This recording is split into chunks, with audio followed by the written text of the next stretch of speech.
There's a saying that the ego is what makes someone believe they're bigger than they really are. But what if it's exactly that ego that turned a relatively unknown rapper into one of the biggest stars on the planet?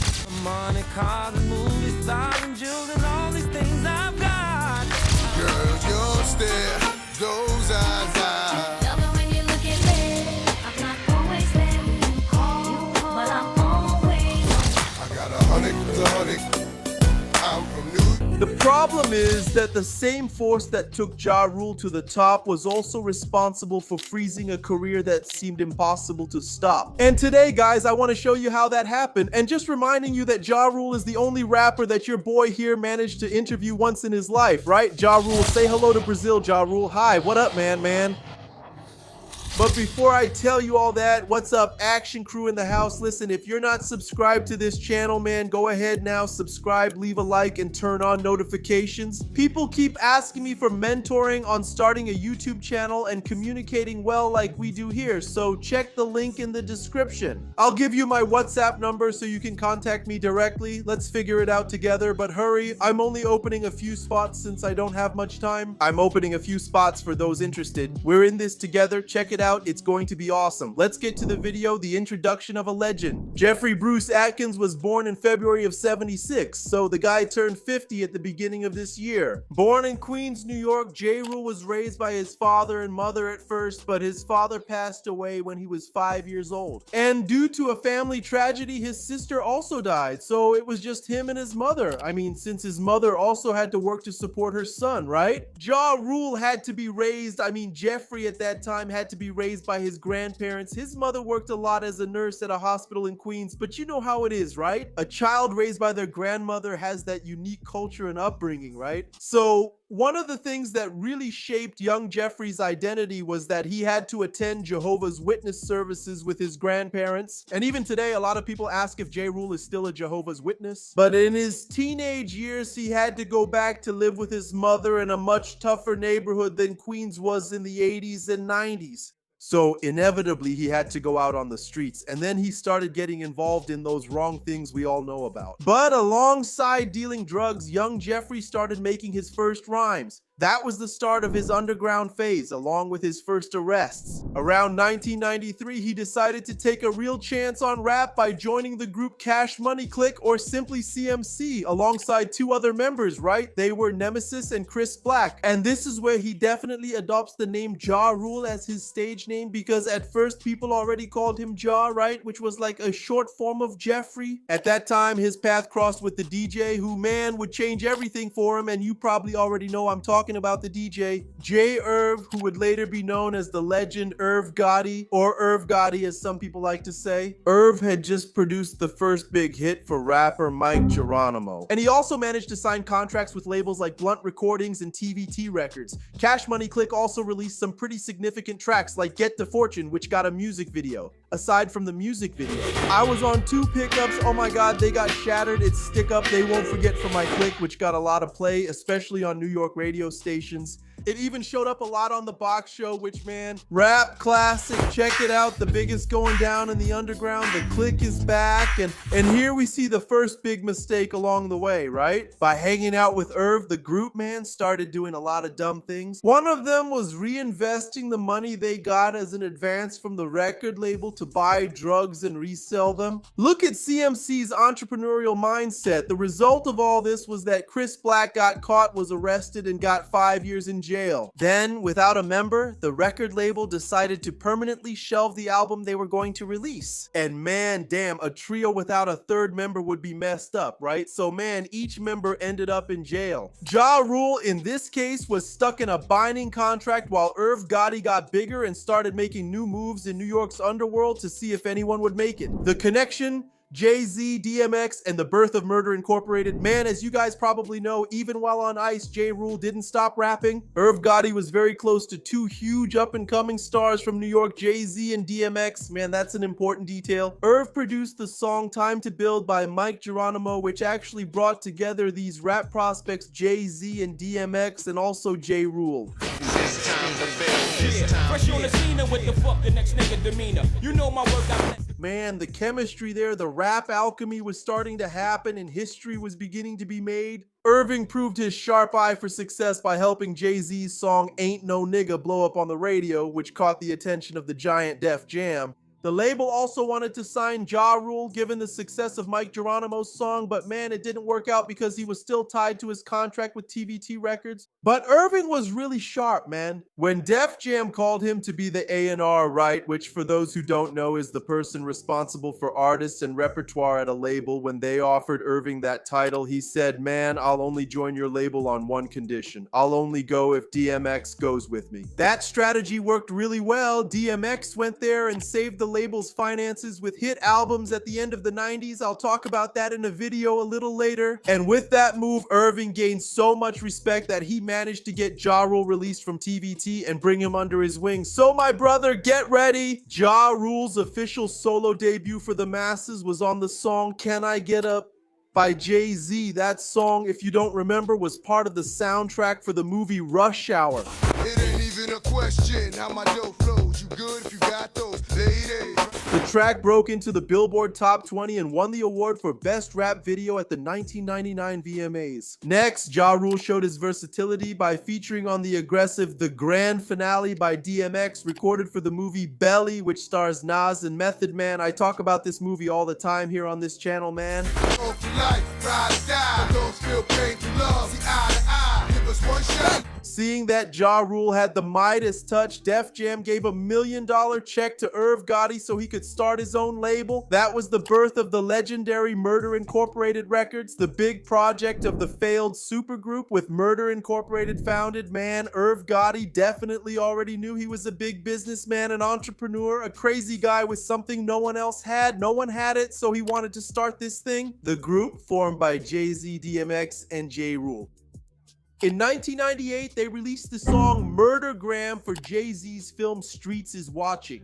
I get burnt, I'm giving that shit to 30 bitches. You say you know a nigga like me gets again poppin'. I've already talked about the movie and the special Jay-Z video we have here. The hype went through the roof and the audience was crazy to see this joint album. But this is where ego comes into the story. Both Jay-Z and DMX were at the peak of their careers in the late 90s. Man, they were selling out arenas. On the Hard Knock Life tour in '99, which Ja Rule was also a part of. But man, backstage, the atmosphere was really tense. The competitiveness and pride of Jay-Z and DMX, who already owned their own labels, won out. They didn't even want to pose together for the iconic cover of XXL magazine. To make things worse, guys, DMX started accusing his own colleague Ja Rule of copying his style, his more aggressive vibe, and even his tone of voice and his rhymes. The final blow was when both Jay-Z and DMX supposedly decided not to appear in Jay's debut music video, you know, Monumental. Rule, man, was definitely really upset about this whole thing, but with his ego hurt,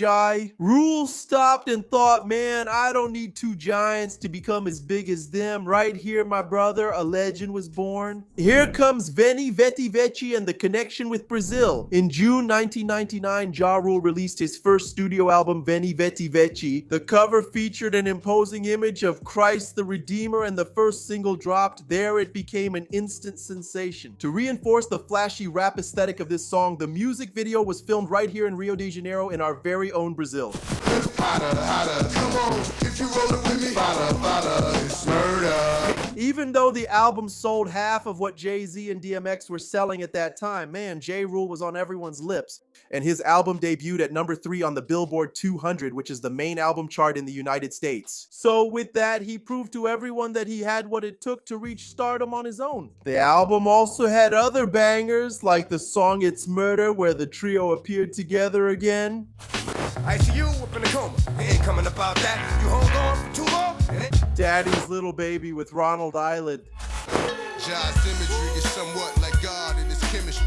Blasphemy. I'll tell my Rui, honestly, he finished the 90s as one of rap's most high-profile featured artists and one of its most prestigious guests, and also starring in big TV commercials like that legendary Coca-Cola one. Good evening, he made the catchphrase "It's" and put it on everyone's lips.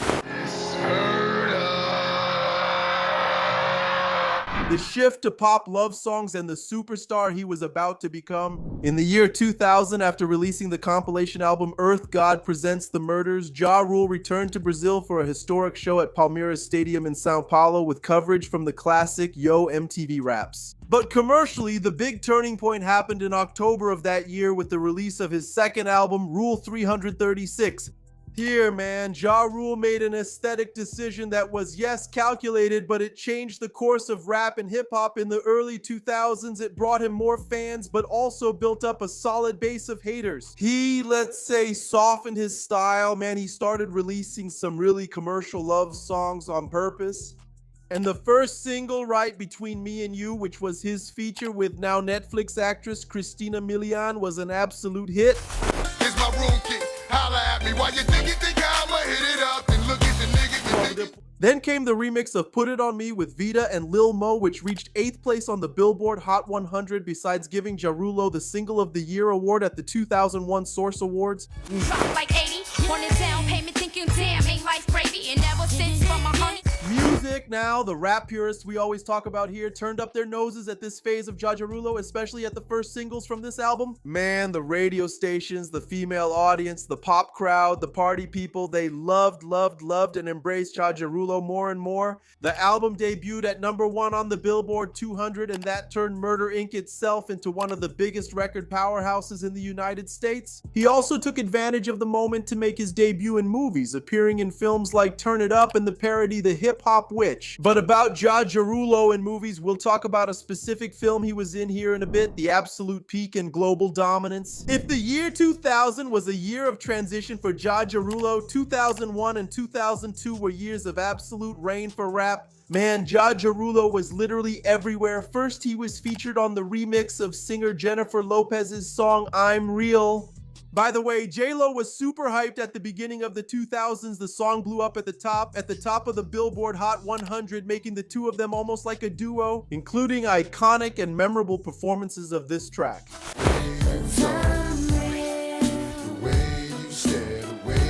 In October 2001, he released his third studio album, Right Pain Is Love. Nominated for the Grammy for Best Rap Album, the record produced one of the biggest classics of his career, which was the song Living It Up. In case you guys are young and don't remember, that song was part of that movie Friday After Next. Oh, such nostalgia. Come on, ladies, just wanna hold a name is acting. That's why they show love with more. Also, the mega giga hyper power buster single Always on Time, which actually introduced the young Ashanti to the whole world, the newest artist signed to that label. Baby, I'm always standing on, I'm always on time to give you my baby. I'm not always there when you call, but I'm always. Man, Always on Time, it was so hyped up out there that it became J. Rule's first solo #1 on the Billboard Hot 100. But soon after, something historic happened, man, because he teamed up once again with his duet partner Jennifer Lopez, and he was featured on the song Ain't It Funny? Man, that song ended up replacing Always on Time itself at #1 on the Billboard Hot 100. That, if I'm not mistaken, only happened again in 2009 when Black Eyed Peas with I Got a Feeling replaced Boom Boom Pow. I think that's how it was, but I've already told that story in the Black Eyed Peas video, so go check it out later. Meanwhile, Ja Rule was showing up once again in the movies in the first film of the Fast and Furious franchise. Playing the role of Edwin, Ja Rule also handled the main tracks of the movie's soundtrack, which was even produced by Irv Gotti. In November 2002, he released his fourth album, The Last Temptation, scoring hits like Thug Loving with Bobby Brown. Different story. I know you're getting bored and you ain't getting your horny no more. Teaming up again with Ashanti, he scored the memorable hit Mesmerize. All hips, those thighs, Love it when you thug me, baby.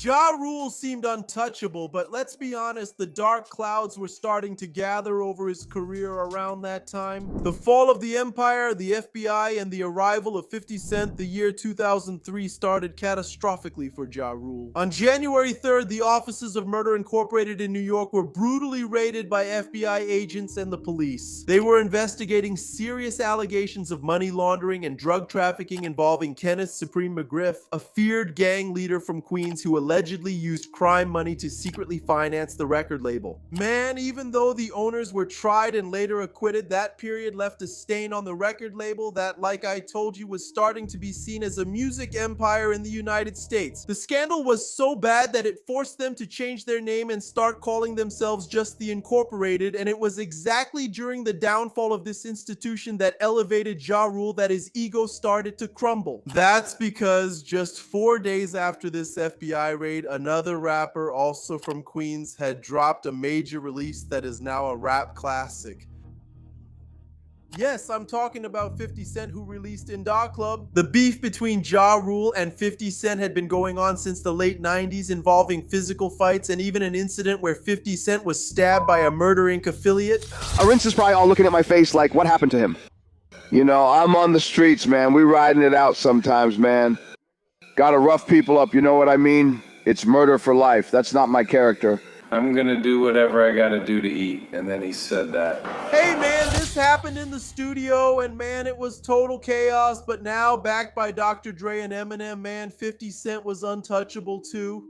Besides having a war machine right there with him, 50 Cent started releasing tracks like Wanksta and Life's on the Line, directly attacking Ja Rule and labeling the guy as a fake gangster who only sang love songs for girls while the real criminals ran his record label. Yeah, I think you guys should know that the public bought into 50 Cent's narrative, the fatal mistake involving Eminem's family. If our friend Ja Rule's ego had been under control, man, I think he would have focused on music and business instead of personal attacks, because what happened here made him, in my opinion, commit some of the biggest mistakes of his career at that time, man. That's because in April 2003, Ja Rule was already enraged by the attacks from Shady and Aftermath, which are the record labels of Eminem and Dr. Dre, respectively. He releases a diss track that many say was the biggest act of self-sabotage, Lose Change. In it, Ja Rule didn't just attack 50 Cent and Dr. Dre, even Busta Rhymes got caught in the crossfire, but he did something, man. He simply attacked Haley, Eminem's daughter, who at that time was still just a little kid.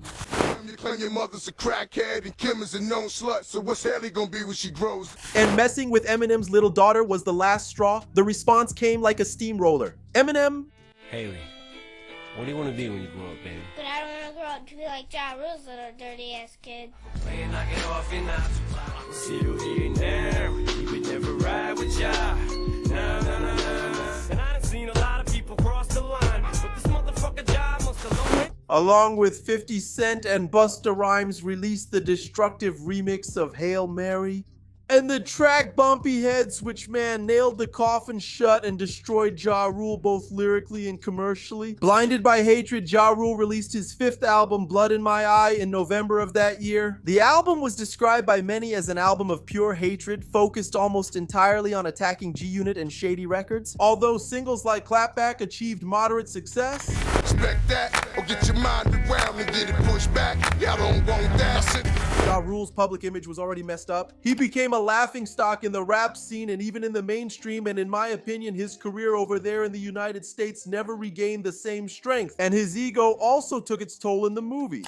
That's because Ja Rule refused to take part in the 2nd film of the Fast and Furious franchise. And then, man, at the time, director John Singleton opted for Ludacris to bring that rap vibe to the film's sequels. I won't go into details since I've already told this story in the Ludacris video. And go watch it so you can understand why Ja Rule lost a role that would have been very important in his career, and today Ludacris is making history in Fast and Furious because of that decision he made back then. What we need to know is that Ja Rule thought he was big enough in music, even though he was already almost heading into a low point, right, for him to be able to go back to movies, and well, you see how that turned out. The comeback attempts in the Vanessa Camargo era. Trying to get back on his feet, Ja Rule released the album R.U.L.E. in 2004, also known as R.U.L.E., and in my opinion, maybe this is the album most closely associated with Ja Rule here in Brazil. I think a lot of people believe that Ja Rule's peak success was during this time. He got good numbers with the song Wonderful, another feature with Ashanti and R. Kelly, for the money, cars, movies, stars, and children, all these things I've are. For the money, cars, and movies, stars, and children, all these things I've got.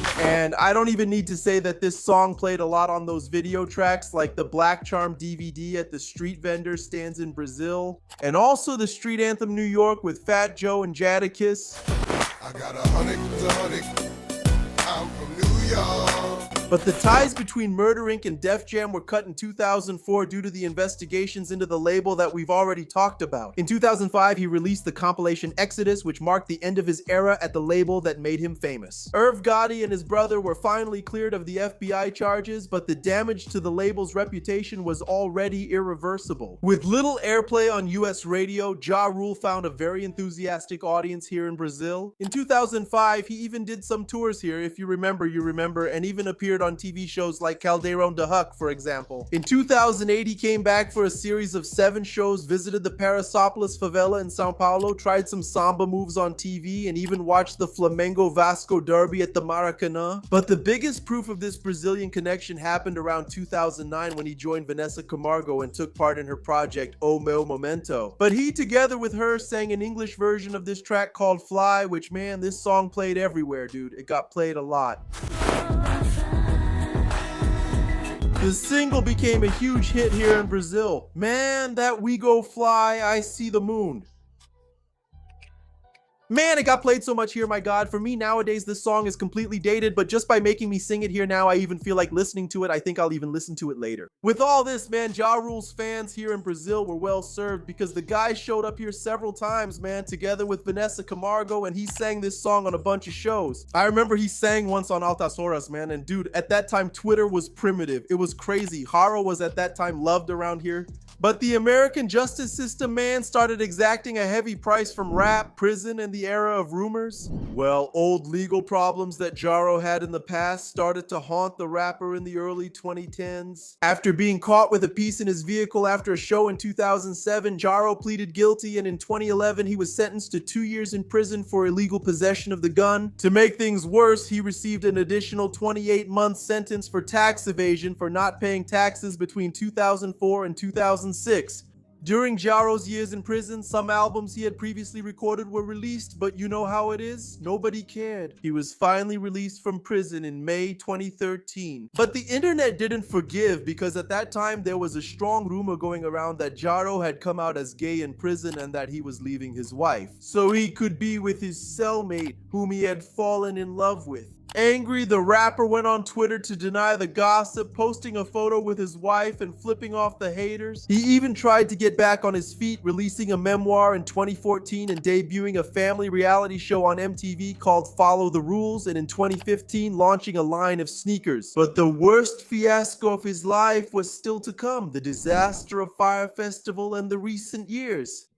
In 2017, looking to establish himself as a major tech and entertainment entrepreneur, Jaro teamed up with Billy McFarland to create the Fyre Festival. The real goal was actually to promote an artist booking app. Using aggressive marketing on social media, he used every influencer and trending artist on the internet at that time to help promote the service. Names like Kendall Jenner and Bella Hadid promised an ultra-luxury festival and a private island in the Bahamas that once belonged to Pablo Escobar, promising luxury villas and gourmet food. And I don't need to tell you that the tickets cost thousands of dollars. The result turned out to be one of the biggest fiascos in modern pop culture, and I think there's even a documentary on Netflix that talks about the Fyre Festival. That's because when the participants arrived at the location, they found poorly furnished disaster relief tents, rain destroying the place, sliced cheese sandwiches in styrofoam boxes, and the event was canceled on the first day, causing international chaos. Billy McFarland was arrested, although Ja Rule, who also helped promote all of this, was cleared. But that's how it goes, right guys? The rapper's name became associated with this huge disaster, tarnishing his image in the business world, right? And as we know, I've already mentioned here in the video about Nelly, about Ludacris too, that several rappers from the 2000s went into the business world and actually found some success. Ja Rule,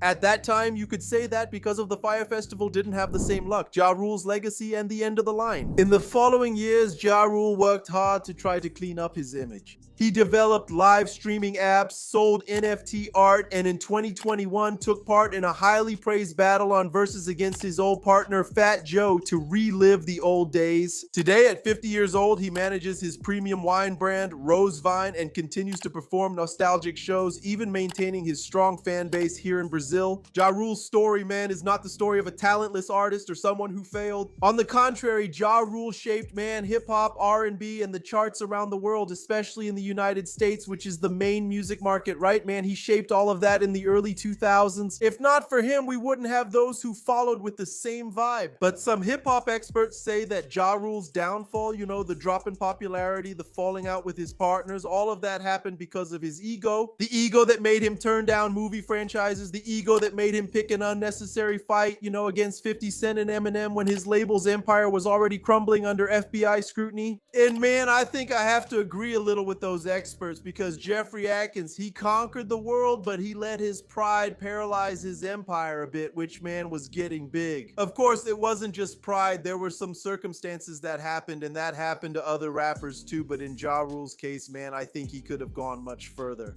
But then I, Gerson Saldanha, personally have a different take on this ego. What if it weren't for the ego? Would Ja Rule have made the impact he did in the way he did? If not for that, he wouldn't have released his own music or gained hype with his first single. So without ego, would Ja Rule have achieved his success? Or rather, is ego always a bad thing? Is it always something negative? In the end, maybe ego was never Ja Rule's real enemy. After all, it was ego that gave the boy from Queens the confidence to face the industry, build an empire, and compete with giants. The problem is when that confidence stops pushing you forward and starts preventing you from seeing reality, because sometimes ego doesn't destroy a career 100%. On the contrary, it helps, but it's also capable of paralyzing, of putting it on pause. So here's my advice for you, for your career, whether you sing, whether you rap, or if you have a completely normal career, a regular job, whatever. The ego, it helps you get to certain places. But just like Ja Rule, if you don't learn when to stop, it's your career that's going to come to a halt. But that's just my take. I want to hear from you guys. Leave all your comments below. I'll say it again. The link to my mentorship is in the description for anyone interested. Much love, guys, because I'm wrapping up here. Anyway, big hug from Gerson. See you in our next video, and thanks.